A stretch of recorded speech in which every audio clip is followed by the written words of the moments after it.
Ini sudah stop, tapi nggak tahu sampai mana.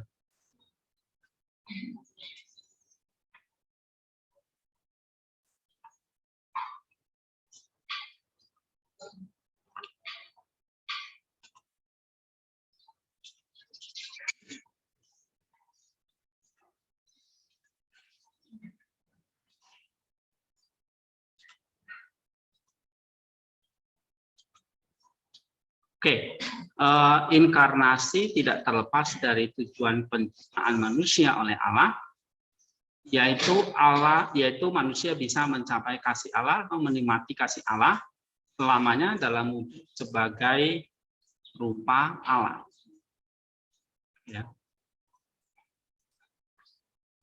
Nah, inkarnasi menurut Saint Isaac adalah pewahyuan atau penyataan diri Allah yang baru. Sebelum inkarnasi, manusia tidak bisa kontemplasi dan mendengar Allah. Setelah inkarnasi ini menjadi mungkin. Inkarnasi menandai penciptaan baru di dalam kodrat Adam yang baru bagi seluruh umat manusia yang dilahirkan baru dalam baptisan. Oke, tadi saya sudah jelaskan tentang kodrat Adam yang baru ya di dalam inkarnasi. Lalu inkarnasi terjadi karena kasih Allah bagi ciptaannya, sama seperti ketika penciptaan terjadi karena kasih Allah.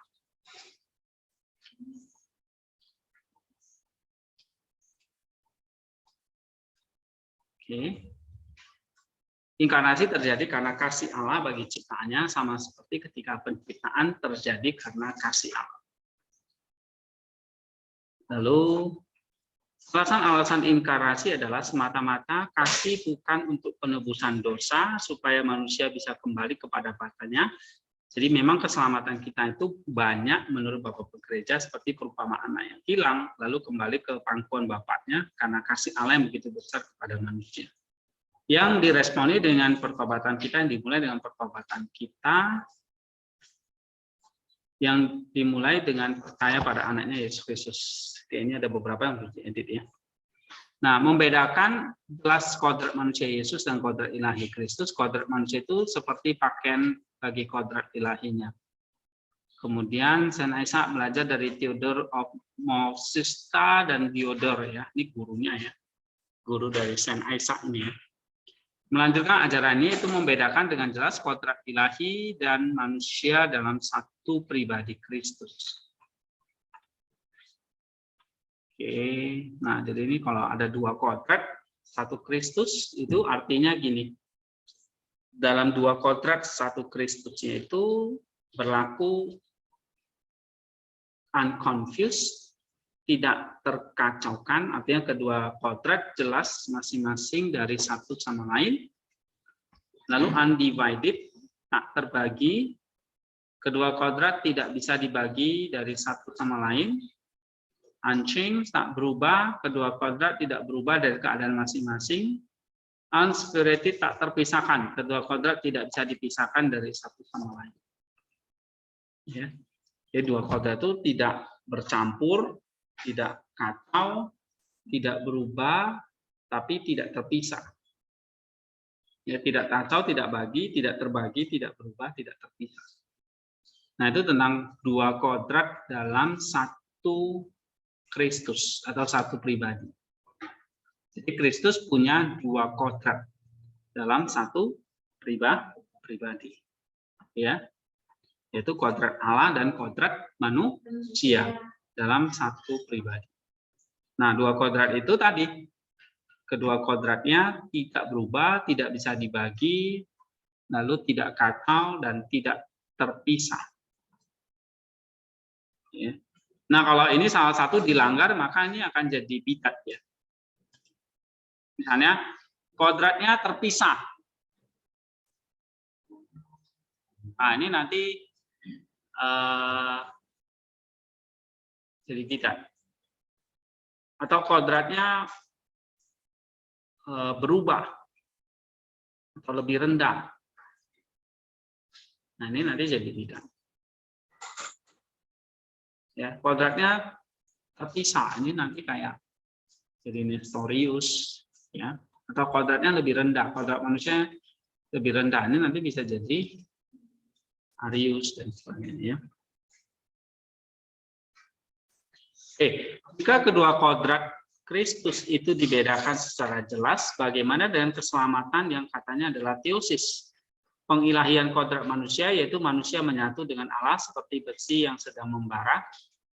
Nah, Isaac yang tidak pakai istilah teologi Alexandria, tidak mengenal istilah penyatuan atau pengilahian, tapi bukan berarti dia menolak teosis, cuma dia menyatakan dengan cara yang berbeda, maksudnya, yaitu setelah Kristus mati, bangkit dan naik ke surga, itu berarti dia membuka kodrat manusia bisa naik ke surga untuk mencapai teosis. Jadi kalau teologi Alexandrian makanya pakai istilah teosis ya, seperti api yang membara. Ingat ilustrasi itu ya. Nah itu teosis tuh. Oke. Tapi Isa nggak pakai istilah itu ya, dia pakai bahwa Kristus naik ke surga itu dia membuka kodrat manusia supaya manusia bisa naik ke surga. Nah sehingga ada kenaikan Kristus di surga itu satu proses yang penting. Ya, sama seperti dia naik kepada Bapa, maka keselamatan kita adalah proses dinamis kita naik kepada yang ilahi bersama dengan seluruh ciptaan Allah. Oke. Melalui inkarnasi Kristus, manusia naik kepada Allah, seperti yang sering ditemukan dalam doa-doa Saint Isaac. Ya. O mystery exalted beyond every word and beyond silence, who became human in order to renew us by means of voluntary union with the flesh, reveal to me the path by which I may be raised up to your mysteries. Jadi bagi Saint Isaac, tadi, kalau Allah yang penuh kasih, menciptakan dunia ini, lalu dunia ini diberikan kehendak bebas, otoritas ya manusia ini. Nah, tentu harus mewujudkannya dalam bentuk kasih. Tetapi karena manusia tidak taat, itu ke dalam dosa, maka kodrat tadi, kodrat Adam itu jadi rusak karena ketidaktaatan. Nah, itu yang harus diperbaiki dengan ketaatan total. Itulah kalau Kristus mati di kayu salib itu mengalahkan ketidaktaatan Adam. Ya, makanya dia ada pergumulan berat di situ di Taman Getsemani. Nah, itu suatu ketaatan total. Ya, kata Rasul Paulus dia taat sampai mati, bahkan mati di atas kayu salib. Mengalahkan ketidaktaatan atau mengalahkan ketidaktaatan itu adalah dosa. Lalu dia turun dalam kerajaan maut. Nah, di situ dia mengalahkan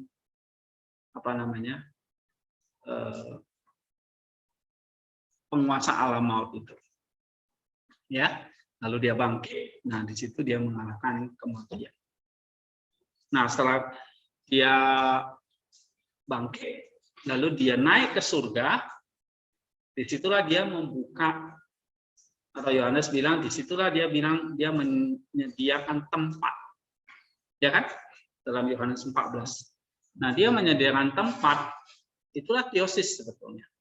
Artinya, Saint Isaac melihat dia membuka surga itu supaya kita bisa masuk. Sehingga dia harus naik ke surga. Dan dengan datang dia untuk menjemput kita nanti. Ya. Nah, jadi melalui inkarnasi Kristus, manusia naik kepada Allah, itulah keselamatan. Jadi keselamatan bagi Saint Isaac itu, manusia itu bisa naik ke surga. Nah, dia mengatakan di sini ya. Jadi, the suffering, the death, the resurrection, the ascension of Christ, ya. Jadi penderitaan, kematian, kebangkitan, dan kenaikan Kristus itu membuka kodrat manusia supaya manusia itu bisa naik kepada Allah. Satu paket ya. Jadi dari inkarnasinya, kematiannya, kebangkitannya, kenaikannya ke surga, itu adalah membuka human nature, open up human nature, the possibility of ascending to God. Oke, ya, jadi ini sedikit doktrinal.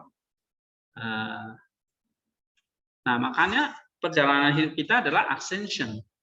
kenaikan atau gambaran seperti tangga itu, ascension to God. Ya, nah maka ada ascension of Christ.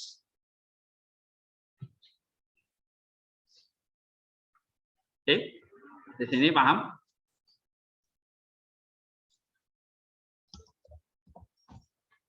Oke, ada ascension of Christ. Nah, itu satu gambaran tentang keselamatan kita. Ya, membuka kodrat manusia bisa naik ke surga. Oke, kita lanjut ya. Ini bisa paham ya. Nah, kemudian dalam Allah yang kasih tadi dan inkarnasi ini, Aisyah memikirkan bahwa semua itu adalah karena Allah kita itu adalah Allah yang kasih, sehingga dia rela menciptakan dunia ini dan menebus dunia ini dengan mengutus anaknya tadi. Ya, dan kasih Allah ini adalah kasih yang tanpa batas. Oke, baik untuk penciptaannya maupun untuk keselamatannya. Ya, sehingga dunia ini boleh tetap ada dalam penciptaan, dan keselamatan itu tetap berlangsung dalam penciptaan oleh karena kasih yang tanpa batas tadi. Ya, sehingga Injil itu ya diberitakan ke seluruh bangsa, supaya semua bangsa itu bisa diselamatkan. Jadi kasih yang tanpa batas itu bukan hanya di dalam penciptaan, tetapi di dalam keselamatan atas seluruh ciptaannya melalui inkarnasi Kristus yang menyatukan antara ciptaannya dan Allah sendiri. Jadi bagi saya Aisyah, nanti seluruh dunia ya, atau seluruh ciptaan Allah itu bisa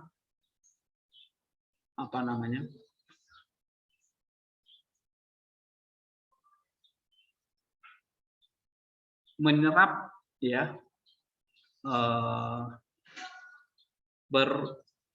ascended ya, naik kepada Bapa.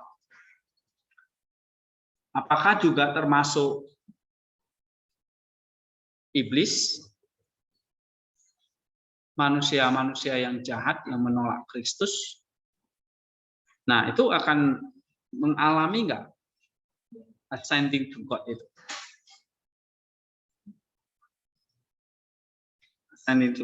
Jadi apakah semua pada akhirnya manusia itu diselamatkan?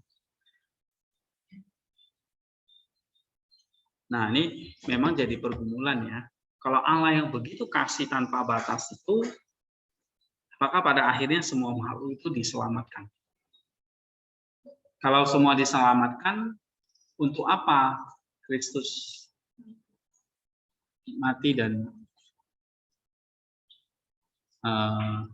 menderita dan bangkit? Ya. Nah, memang beberapa ini memang agak isu yang ini ya, belum. Jadi kalau misalnya menurut Origen, terus Gregory Nyssa, ya. Kalau kita salah baca, memang kita akan mengatakan bahwa mereka mendukung bahwa semua manusia itu diselamatkan. Nah, padahal maksudnya mereka adalah ya semua manusia itu tetap mengalami yang namanya kasih Allah tanpa pandang bulu. Nah, ketika dia mengalami kasih Allah itu ada yang dalam bentuk sukacita, tapi ada yang dalam bentuk penyesalan.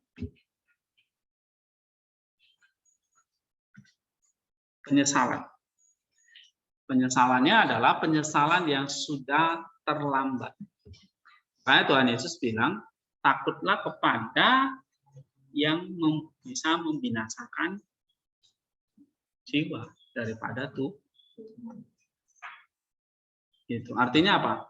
Artinya selama kamu masih ada waktu untuk mengalami pertobatan, kerjakan itu.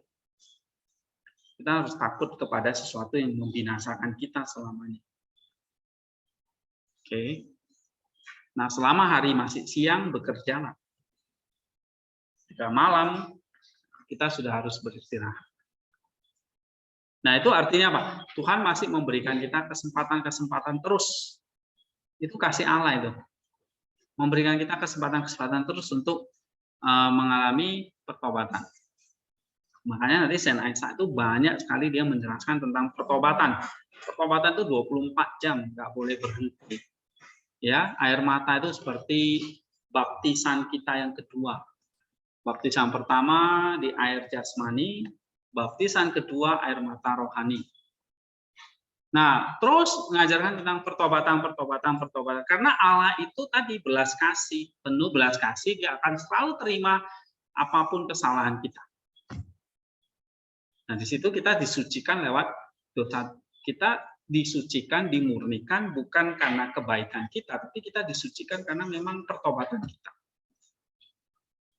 Karena pelanggaran kita yang tapi terus mengalami satu pertobatan. Nah, kita harus nangkep the mind-nya ya. Ya, Allah yang penuh kasih bukan Allah yang tidak bertanggung jawab. Dia terus memberikan kita kesempatan, tapi manusia juga harus bertanggung jawab. Harus terus mengalami pertobatan. Jadi, Allah yang kasih kalau gitu ya sudah, anugerahnya murah meriah. Nah, tapi kita nggak punya tanggung jawab, itu salah. Ya, ada yang ngajarin tentang dulu istilahnya ada hyper grace atau apa gitu ya, bahwa pokoknya kalau kita berdosa pasti Allah akan mengampuni. Satu sisi betul, tapi harus disertai dengan pertobatan.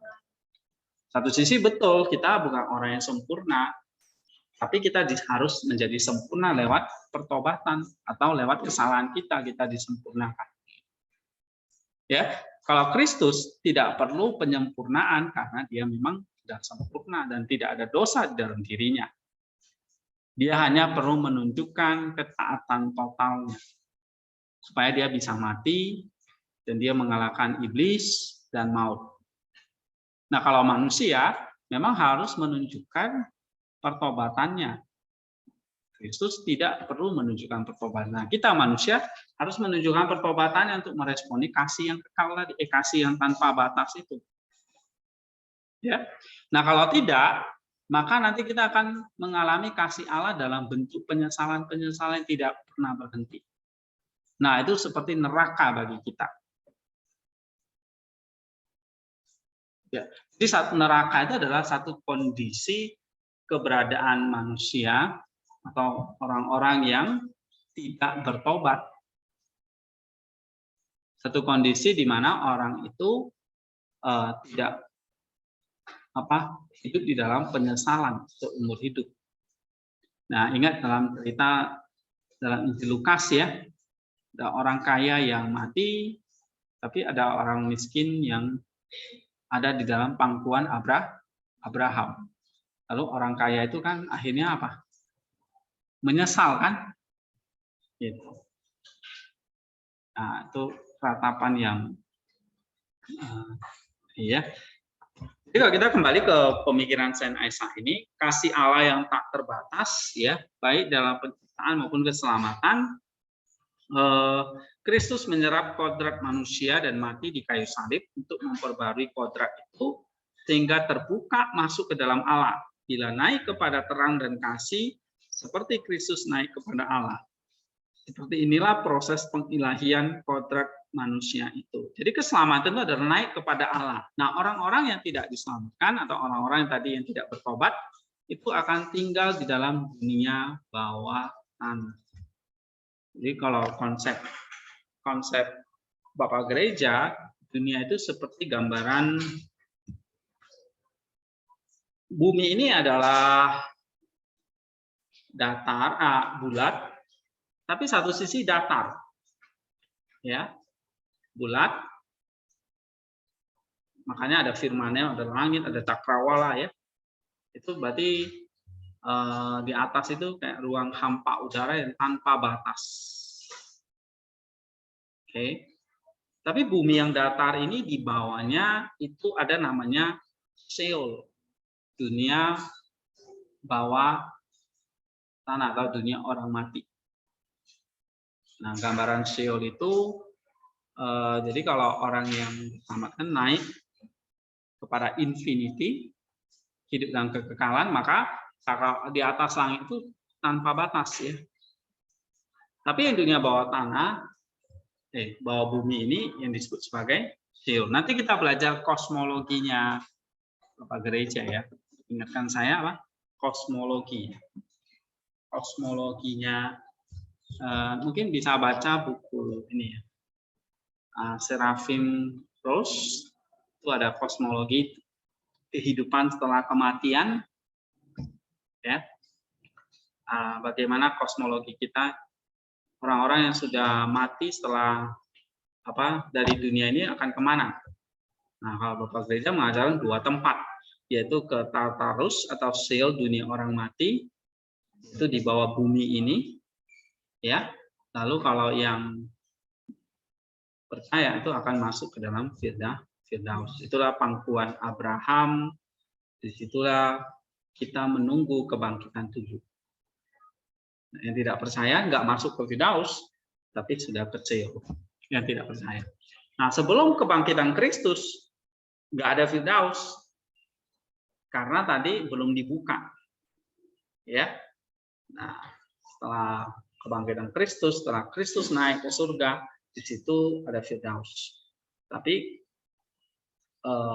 orang semua dari Adam sampai sebelum Kristus bangkit itu semua ada di dalam kerajaan maut atau istilahnya adalah Sheol. Itu ada di bawah bumi ini, ya, dunia bawah tanah. Oke. Nah, kita yang di atas bumi ini memang nggak bisa tahu apa yang terjadi di bawahnya. Tapi yang di bawah tahu apa yang terjadi di atas. Dan yang di atas, yang di Firdaus, tahu apa yang terjadi di dunia ini. Semua tahu. Automatically. Jadi kalau nanti kita di Firdaus, kita kenal nggak dengan semua orang? Otomatis.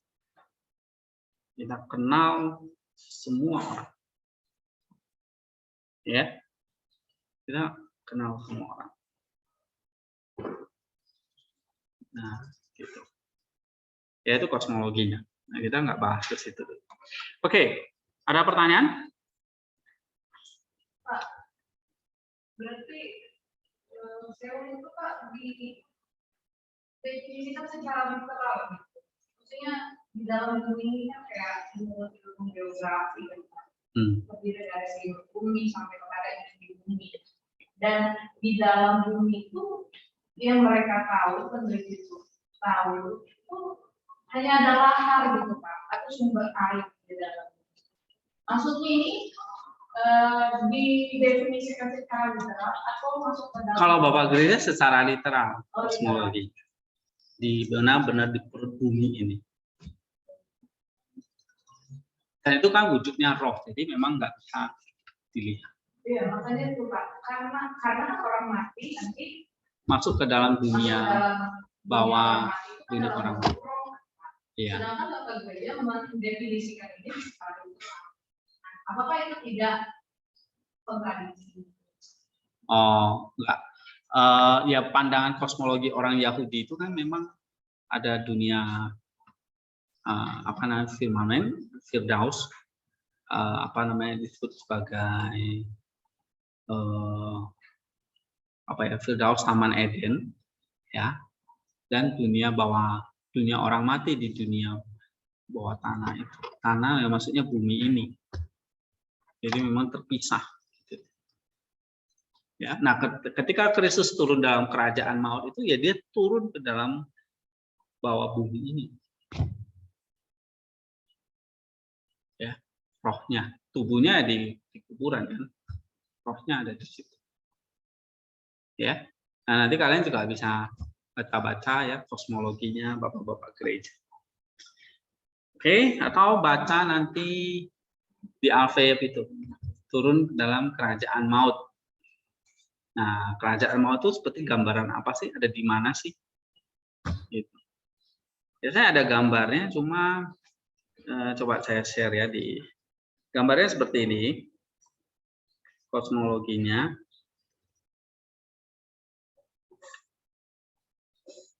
Cuma di handphone saya,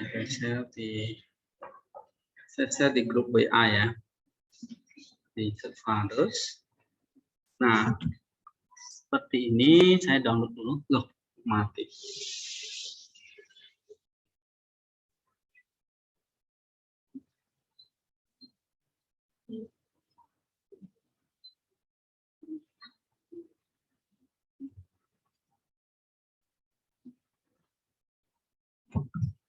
Oke, ini ya.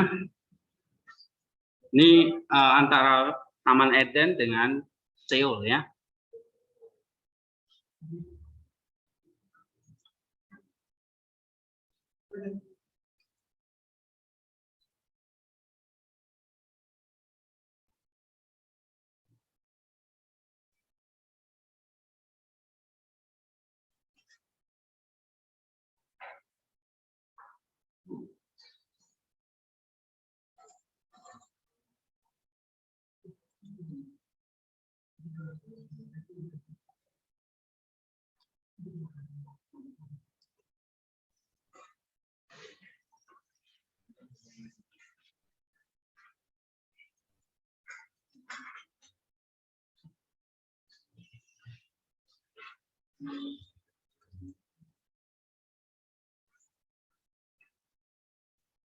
Oke, nah, seperti ini.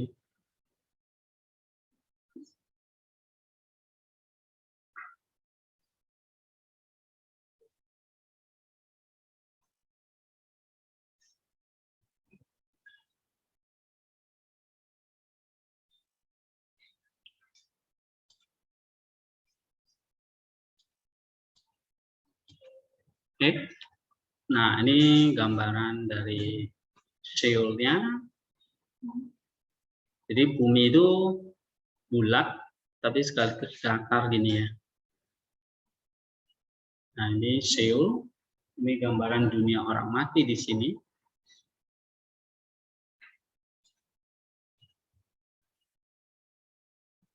Mana sih perbesarnya?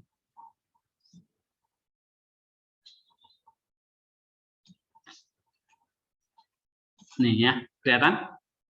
Nih. Nah, ini bumi kita, ini laut, gunung. Kemudian di sini bintang-bintang dan di sini awan, matahari, bulan ya. Dan ini firmament cakrawala. Oke. Di sini cakrawala yang tanpa batas di sini. Ya. Dan disinilah ada the gate of heaven. Nah ini di atas banget, menembusi cakrawala. Nah kalau kita belajar penciptaan dalam Kejadian itu ada air di atas cakrawala, ya ada waters above the firmament, tapi ada air yang di bawah cakrawala ini, yaitu yang di bumi ini. Nah, ini firmamennya.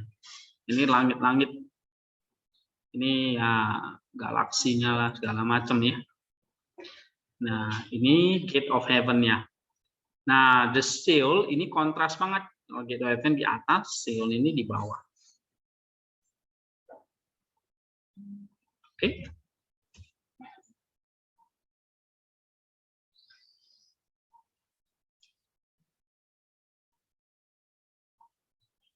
Nah, waktu Kristus turun dalam kerajaan maut, dia masuk sini. Nah, waktu dia naik ke surga, dia naik ke sini. Ya, menembusi cakrawala. Cakrawala ini kan ciptaan. Dia ada di dalam infinity, dalam kekekalan yang tidak tercipta ini.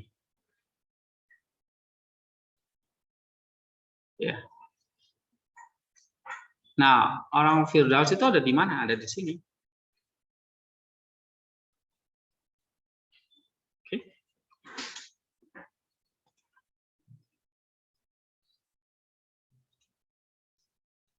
Penasaran kan?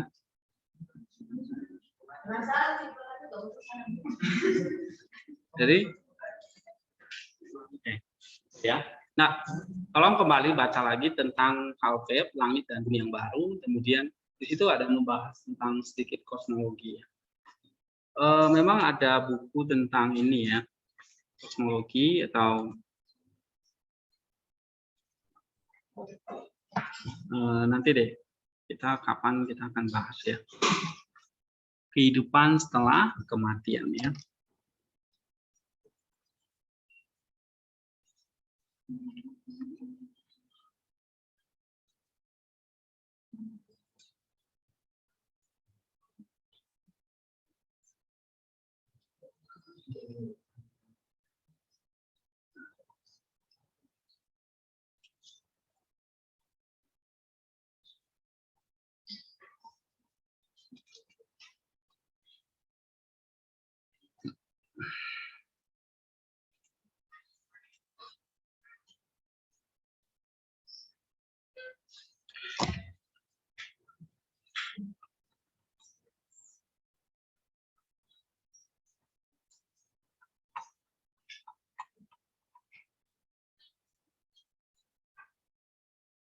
Nah, ini tentang kasih Allah lagi. Kasih Allah yang menciptakan manusia. Maka ketika manusia jatuh ke dalam dosa, kasih Allah itu yang bisa menyembuhkan luka-luka manusia karena dosa. Sebab itu ada inkarnasi Kristus, kasih Allah yang menjadi daging, bukan lagi sekedar firman, tetapi nyata dicurahkan oleh Roh Kudus ke dalam diri manusia yang percaya, dan kemudian dia hidup menarik diri dari dunia atau nafsu dosa, seperti yang kita pelajari, sehingga kasih Allah itu bisa bekerja dalam hatinya, dan ini melahirkan luminous love ya untuk sesamanya. Jadi bukan sekedar natural love seperti pada manusia dan binatang umumnya, tetapi supernatural love yang lahir dari kasih Allah yang bekerja di dalam jiwanya. Oke, ini pernah bahas ya ini ya tentang luminous love ini. Nah, ini ada satu artikel tentang yang tadi saya bilang ya, tentang orang kaya dan Lazarus itu ya. Jadi satu contoh tentang kehidupan setelah kematian. Lalu ini keterpisahan jiwa dari tubuh, kondisi dengan ya para jiwa, ada pajak, ada apa namanya dosa-dosa yang mesti dibayar, kekekalan jiwa. Nah, lalu ada juga diskusi tentang purgatory atau api permurnian. Lalu kedatangan Kristus. Nah, ini akan dibahas tentang Firdaus dan neraka. Oke, nanti kapan waktu kita coba bahas ini ya. Katolik diakronik. Nah, ini belum sempurna sih. Tapi ini dari bapak-bapak gereja ya. Ada berapa halaman ini ya? 300 lebih. Masih banyak sebetulnya tugasnya ini. Ini masih perlu apa namanya? Perlu disempurnakan lagi. Oke, nanti kalau pas pelajaran eskatologi kita bisa pakai ya. Ini kan pelajaran eskatologi. Oke, ada pertanyaan sampai di sini? Oke, kalau enggak tolong kalian baca nih sampai selesai, ini tugas bacanya. Lalu nah, tugas minggu depan bukan lagi meringkas, tetapi saya mau kalian belajar membuat konsep. Ya, sederhananya adalah apa ide utama, kan itu berapa? 29 halaman ya. Oke, itu ada beberapa topik. Nah, coba ringkas pemahamannya. Lalu poin-poinnya apa? 1, 2, 3, dan seterusnya. Ya. Lalu dari poin-poin itu coba kutip, misalnya ini berapa kutipan, ini berapa kutipan, ini berapa kutipan, ini berapa kutipan. Kutipannya adalah ini ya, misalnya Poin 1, misalnya kalau kita bahas hari ini kasih Allah. Poin 1, misalnya apa? Yang kita udah bahas sampai sekarang. Jadi kalau Allah yang kasih, Saint Isaac itu melihatnya seperti apa?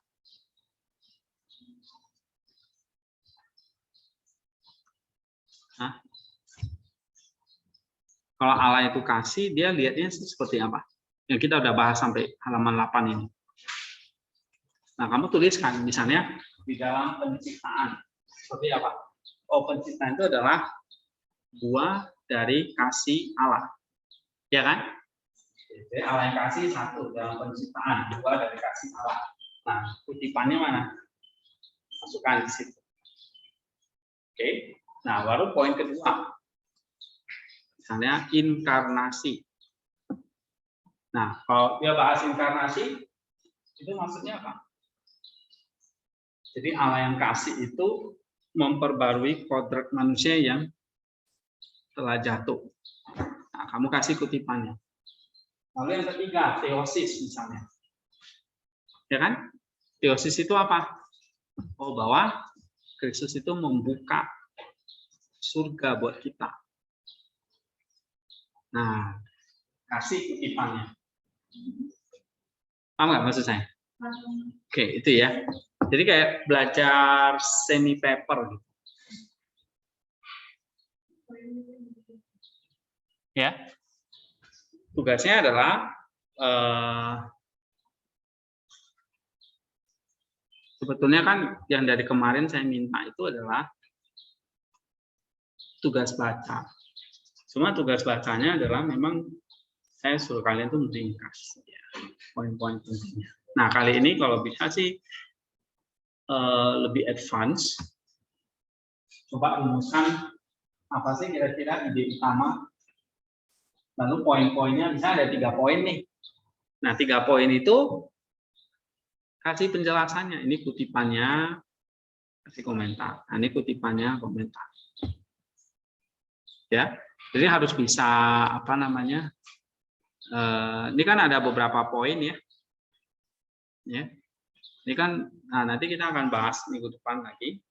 Ya, beberapa pertemuan ke depan kita akan banyak bahas Saint Isaac. Ya, misalnya tentang humility, kerendahan hati. Nah, siapa yang mau bahas tentang kerendahan hati? Kita bisa jadikan satu paper. Oke, kerendahan hati menurut Saint Isaac. Jadi kalau menurut Saint Isaac ya berarti harus baca beberapa bukunya paling enggak. Itu kan ada di apa namanya, di Philip Schaff itu. Ya, di Philip Schaff itu kan ada. Nah, ini beberapa saya sudah kasih contoh. Ini kalian bisa pakai. Oke. Humility. Nah, atau gini deh.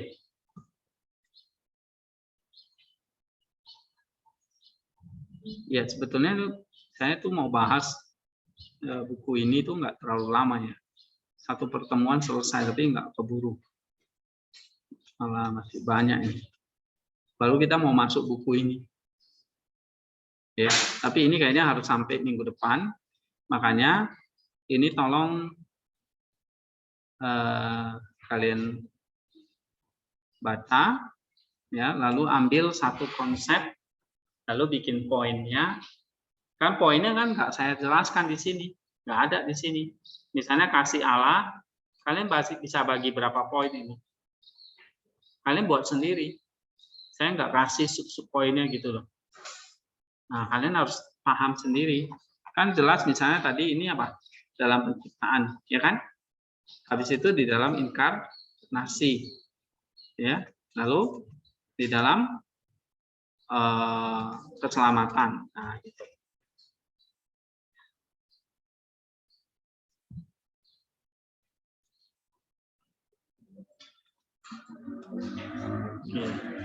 Berarti sampai halaman berapa ini ya?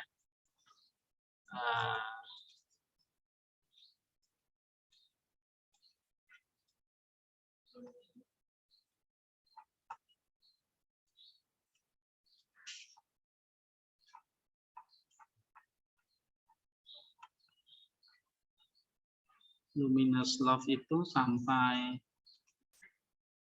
ini kan topik bagus juga ya tentang kasih yang supernatural tadi.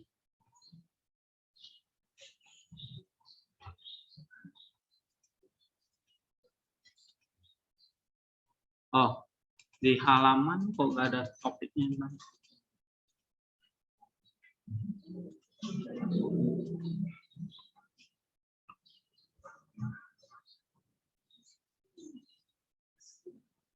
Oke, nah halaman 9 itu udah masuk tentang stillness ya. 9 tentang stillness, lalu halaman 11 itu tentang temptation, percobaan. Ya. Nah, jadi kalian bisa ambil misalnya halaman 9 tentang stillness. Nah, bikin satu konsep aja. Atau mau ambil yang temptation itu juga boleh. Ya. Lalu setelah temptation itu abandonment. Setelah abandonment mungkin pertobatan ya. Nah, itu ada topik-topik itu kalian bisa ambil. Oke. Sebelum abandonment, setelah abandonment humility dulu ya. Setelah humility baru tears. Nah, itu ada 5 topik ini. 5 topik ini sudah bisa bikin 5 paper ya kan.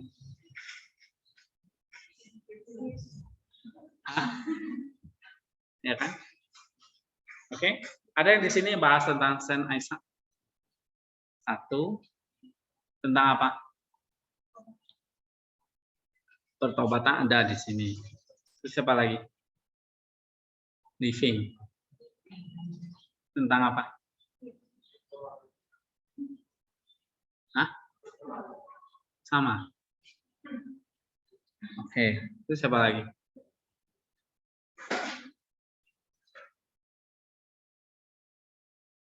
Nggak ada. Jadi kalian sen apa? Sen saya. Hah? Semua udah punya topik?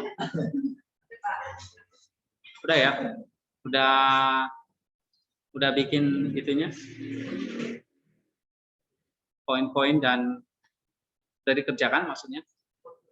Outline-nya udah? Masih outline atau udah ada isinya? Udah ada isinya, Pak. Oke. Ada yang belum punya outline? Hah? Belum? Ada yang belum? Semua udah ya? Sudah punya outline ya? Karena kalau nggak ada outline, nganggur kan ini mau ngerjain apa? Oke.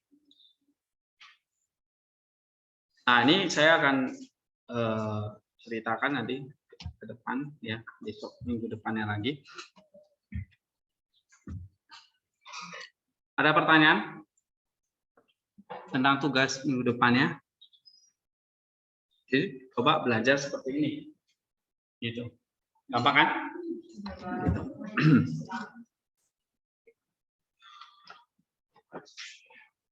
Ada contoh paper saya itu loh. Saya udah kasih kan? Ya, yang tentang apa itu? Saya sendiri lupa ya, apa ya? Iya betul. Nah, itu kan ada poin-poin bagaimana merumuskan tesisnya, lalu poin-poinnya ada kutipan-kutipannya, ya kan? Lalu dikomentari gitu. Sudah semua udah punya? Gitu, ya. Nah, ini yang tentang hesychasm juga ada di sini. Siapa yang mau bahas tentang ini hesychasm? Lalu tentang tears, lalu tentang humility ada? Tears itu air mata pertobatan. Humility, kerendahan hati. Menurut Saint Isaac the Syrian, ya. Nanti baru dibatasi buku apa saja. Nah, kalau misalnya kalian ambil dari Syria, apa Saint Ephraim dari Syria, dibatasi judul bukunya apa? Karena Ephraim itu banyak sekali kan. Gitu.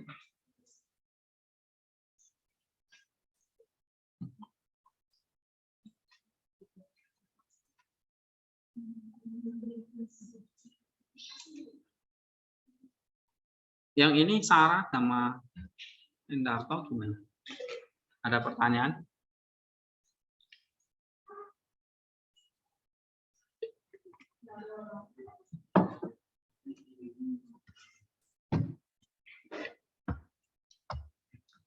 Nggak ada orangnya.